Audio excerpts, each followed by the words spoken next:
Alaska میں سسٹانیوں کے ہاتھوں بہو کا قتل، اسے حراست مرکز۔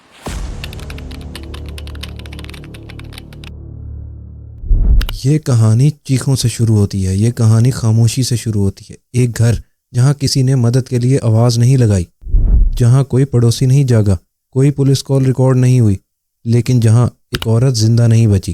زہرا کی زندگی کا خاتمہ اچانک نہیں ہوا، یہ غلطی میں نہیں ہوا، یہ غصے کا نتیجہ بھی نہیں تھا، یہ ایک فیصلہ تھا جو پہلے سے لیا جا چکا تھا۔ اس گھر میں رات گزری تھی بالکل عام، بچہ سو رہا تھا، گھر بند تھا، سب کچھ نارمل لگ رہا تھا، لیکن اسی رات اسی گھر کے اندر زہرا کا انتظار نہیں ہو رہا تھا، زہرا کا انتظام ہو رہا تھا۔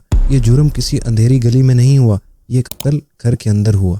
اور جو بات اس کہانی کو اور بھی زیادہ خوفناک بناتی ہے وہ یہ ہے، زہرا کو ختم کرنے والے اجنبی نہیں تھے، وہ اسی کے اپنے تھے۔ اب یہاں سوال یہ پیدا ہوتا ہے کہ زہرا کو کیوں مارا؟ اس کا والد جو خود پولیس میں ASI تھا اسے کیوں نہیں بچا سکا؟ 9 ماہ کا بچہ جو ابھی دنیا میں نہیں آیا تھا، اس کا کیا قصور تھا؟ 1 سال بعد بھی زہرا کے مجرموں کو سزا کیوں نہیں ملی؟ زہرا کا شوہر جو اس سے اتنی محبت کرتا تھا وہ کیسے خاموش ہو گیا؟ ان سب سوالوں کے جواب ہم آپ کو اس کیس میں دیں گے، لیکن ویڈیو کو دیکھنے سے پہلے چینل سبسکرائب ضرور کر لیں اور بیل آئیکن پریس کرنا نہ بھولیے گا۔ Welcome to the show, my name is Chaudhry Umar, you are watching the horrifying case of Zahra. Zahra Qadeer Punjab police کے ASI شبیر احمد کی اکلوتی بیٹی، وہ بیٹی جس نے بچپن میں ہی ماں کا سایہ کھو دیا۔ ماں کے بعد گھر میں صرف 2 لوگ رہ گئے، باپ اور بیٹی۔ ASI شبیر احمد کے لیے زہرا صرف بیٹی نہیں تھی، وہ اس کی ذمہ داری تھی، اس کا فخر تھی اور زندگی کا آخری سہارا تھی۔ زہرا کی شادی خالہ زاد قدیر احمد سے ہوئی۔ قدیر سعودی عربیہ میں کام کرتا تھا۔ یہ کوئی مجبوری والی شادی نہیں تھی، یہ کوئی زبردستی نہیں تھی، یہ رضامندی سے ہوئی شادی تھی۔ روزانہ بات ہوتی تھی، calls, video chats, voice notes, کبھی کبھی دن میں 2 مرتبہ، کبھی 3 مرتبہ۔ یہ وہ سائن نہیں تھے جو ایک خراب رشتے کے ہوتے ہیں، یہ وہ سائن تھے جو ایک نارمل خوشگوار شادی کے ہوتے ہیں۔ مسئلہ میاں بیوی کے درمیان نہیں تھا، مسئلہ گھر کے اندر تھا، مسئلہ ساس کے ذہن میں تھا، مسئلہ نندوں کے رویوں میں تھا، مسئلہ اس خیال میں تھا کہ بیٹا بیوی کا ہو گیا ہے۔ یہاں سے وہ سوچ پیدا ہوئی جو بعد میں صرف نفرت نہیں بلکہ قتل بن گئی۔ محلے والوں کے مطابق زہرا سافٹ سپوکن تھی، سلام دعا کرتی تھی، نظریں نیچے رکھتی تھی، کسی سے لڑائی جھگڑا نہیں کرتی تھی۔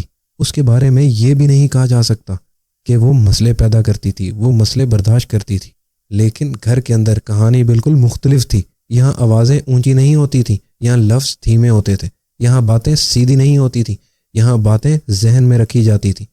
مسئلہ صرف پیسوں کا نہیں تھا، مسئلہ کنٹرول کا تھا۔ کون کس پر حق رکھتا ہے، کون کس کی بات سنتا ہے، اور سب سے زیادہ کون کس کی زندگی میں اہمیت رکھتا ہے۔ ساس کے ذہن میں ایک بات دھیرے دھیرے پکی ہوتی جا رہی تھی، میرا بیٹا اب میرا نہیں رہا، وہ بیوی کا ہو گیا ہے۔ یہ صرف ایک شکوہ نہیں تھا، یہ ایک الزام تھا، اور جب رشتوں میں الزام آ جائے تو پھر محبت دھیرے دھیرے نفرت بن جاتی ہے۔ یہاں سے گھر کے اندر ایک خاموش جنگ شروع ہوئی، جنگ جس میں کوئی گواہ نہیں ہوتا اور جس کا انجام اکثر لاش ہوتا ہے۔ 10 نومبر 2024 زہرا سعودی عربیہ سے واپس آتی ہے۔ یہ کوئی بھاگنے والی واپسی نہیں تھی، یہ ایک روٹین واپسی تھی، جیسے ہر دفعہ ہوتی تھی۔ ایئرپورٹ سے سیدھا زہرا اپنے والد کے گھر جاتی ہے۔ وہاں کوئی ٹینشن نہیں تھی، صرف ایک باپ تھا جو اپنی بیٹی کا انتظار کر رہا تھا۔ وہ تھوڑی دیر وہاں رکتی ہے، باتیں ہوتی ہیں، کھانا ہوتا ہے، گھر سانس لیتا ہے۔ پھر شام کے قریب فون بجتا ہے، ساس کہتی ہیں ادھر آ جاؤ۔ اس آواز میں کوئی غصے کا لہجہ نہیں تھا، کوئی دھمکی نہیں تھی، صرف روایت تھی۔ زہرا کو شک نہیں ہوتا، کیونکہ یہ شک تب ہوتا جب گھر کو گھر نہ سمجھا جائے۔ زہرا نے گھر کو گھر سمجھا۔ وہ نہیں جانتی تھی یہ جو کال اسے گھر بلا رہی تھی نہ کہ زندگی کی طرف بلکہ موت کی طرف تھا۔ یہ اس کا آخری سفر تھا، لیکن اس بات کا اسے علم نہیں تھا۔ زہرا گھر پہنچ جاتی ہے، رات کو سب سو رہے ہوتے ہیں، گھر بند تھا، باہر کوئی شور نہیں تھا، اندر سب کچھ عام سا لگ رہا تھا۔ صبح ASI شبیر احمد، زہرا کا فادر، کال کرتا ہے، لیکن زہرا کا نمبر بند ہوتا ہے۔ وہ پریشان ہو جاتا ہے اور اسے گھبراہٹ ہونے لگتی ہے۔ وہ فوراً زہرا کے گھر پہنچ جاتا ہے اور دروازے سے ہی زہرا کی آوازیں لگانے لگ جاتا ہے۔ وہ سب روم چیک کرتا ہے، لیکن وہاں زہرا نہیں ہوتی۔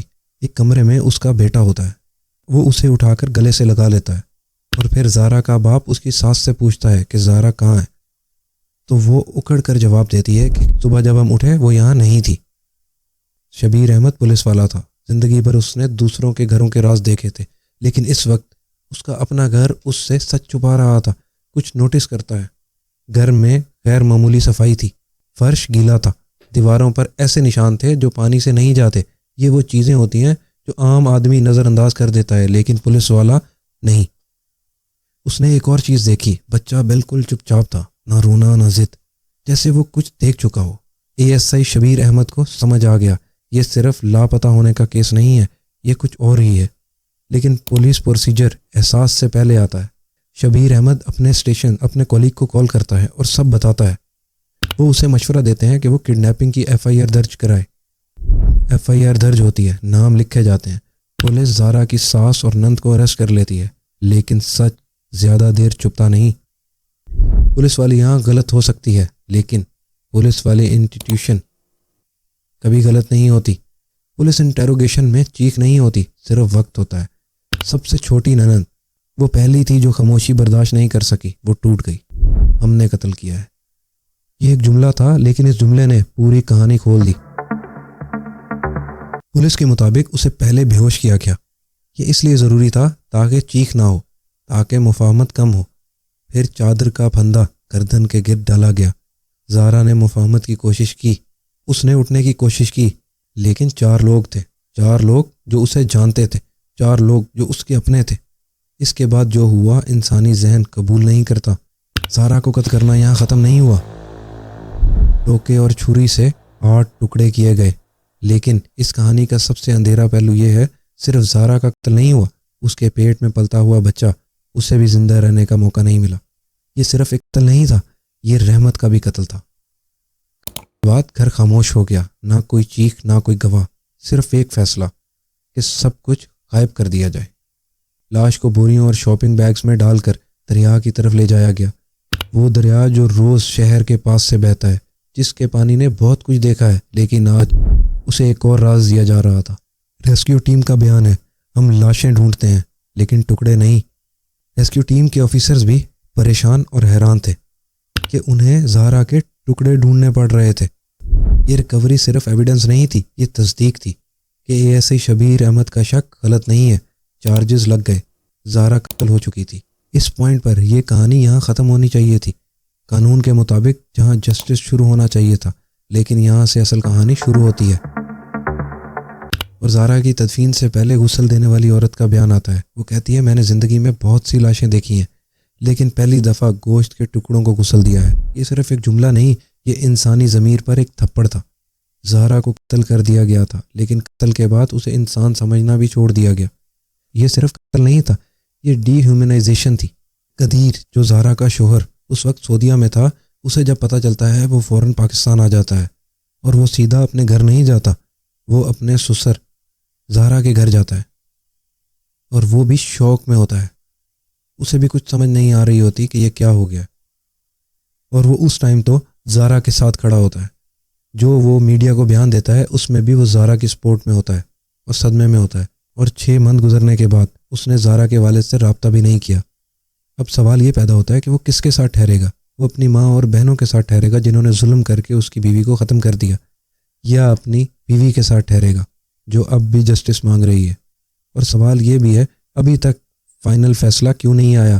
قانون کے مطابق جب قتل اتنی پلاننگ سے ہو، جب لاش کو چھپایا جائے، جب پوری کمیونٹی خوف میں آ جائے، تو اسے صرف قتل نہیں کہتے، اسے دہشت کہتے ہیں۔ زارا کا قتل صرف ایک فیملی ٹریجڈی نہیں تھا، یہ ایک پبلک ٹیرر ایونٹ تھا۔ پورا ملک ہلا، سوشل میڈیا بھری ہوئی تھی، لوگ سوال کر رہے تھے، پھر بھی اینٹی ٹیررسٹ ایکٹ اس کیس پر اپلائی کیوں نہیں ہوا؟ یہ سوال صرف ایک قانونی ٹیکنیکلٹی نہیں ہے، یہ سسٹم کے ارادوں پر سوال ہے۔ جب کیس کمپلیکس ہوتا ہے تو پریشر ہوتا ہے، تو اکثر چیزوں کو سمپل بنا دیا جاتا ہے، چارجز کم کر دیے جاتے ہیں، ٹائم لے لیا جاتا ہے، اور جسٹس ڈیلے ہو جاتا ہے۔ زارا کے میں بھی صرف ایک زندگی نہیں گئی، یہاں قانون کا اعتبار بھی زخمی ہوا۔ اب یہاں میں اپنی بات کروں گا۔ میرے خیال میں یہ پاکستان کے چند ریئر کیسز میں سے ایک ہے جہاں قتل خود اتنا خوفناک نہیں جتنا خوفناک سسٹم کی خاموشی ہے۔ اس کیس میں سب کچھ واضح تھا، کنفیشن بھی، ریکوری بھی، ایویڈنس بھی، اور پھر بھی چیزیں دھیمی ہوتی چلی گئیں۔ اور یہاں میرا سوال پیدا ہوتا ہے، اگر زارا پنجاب پولیس کے ASI کی بیٹی نہ ہوتی تو کیا یہ کیس ابھی تک زندہ ہوتا؟ شاید نہیں، شاید یہ بھی ان ہزاروں فائلز میں کہیں دفن ہوتا جن پر کبھی فیصلہ نہیں ہوتا۔ اگر پولیس آفیسر کی بیٹی کو ابھی تک انصاف نہیں ملا تو پھر ایک عام لڑکی کے لیے اس سسٹم کا کیا حال ہے؟ یہ سوال صرف کسی ایک کیس کے لیے نہیں ہے، یہ ہم سب کے لیے ہے۔ زارا صرف ایک بہو نہیں تھی، زارا ایک بیٹی تھی، وہ ایک ماں تھی، وہ ایک عورت تھی جس کا صرف ایک جرم تھا کہ وہ زندہ رہنا چاہتی تھی۔ اس کا بچہ اس دنیا کو دیکھنے سے پہلے ہی اس دنیا سے چلا گیا۔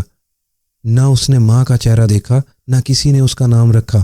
اس کہانی میں صرف 2 لاشیں نہیں گری، یہاں ایک پورا مستقبل ختم ہو گیا۔ زارا کے والد ایک پولیس آفیسر ہیں، انہوں نے زندگی بھر قانون کی خدمت کی اور آج وہ خود قانون کے دروازے پر کھڑے ہیں، انصاف کا انتظار کرتے ہوئے۔ یہ کہانی یہاں ختم نہیں ہوتی، یہ کہانی تب تک زندہ رہے گی جب تک زارا کو انصاف نہیں ملتا۔ جسٹس فار زارا۔ اگر ایک پولیس آفیسر کی بیٹی اس سسٹم میں محفوظ نہیں تو پھر عام لڑکی کا کیا ہوگا؟ یہ صرف زارا کا قتل نہیں تھا، یہ ہم سب کا امتحان تھا۔ مزید ایسے کیسز کے لیے چینل کو سبسکرائب ضرور کریے گا اور کمنٹ میں جسٹس فار زارا ضرور لکھیے گا۔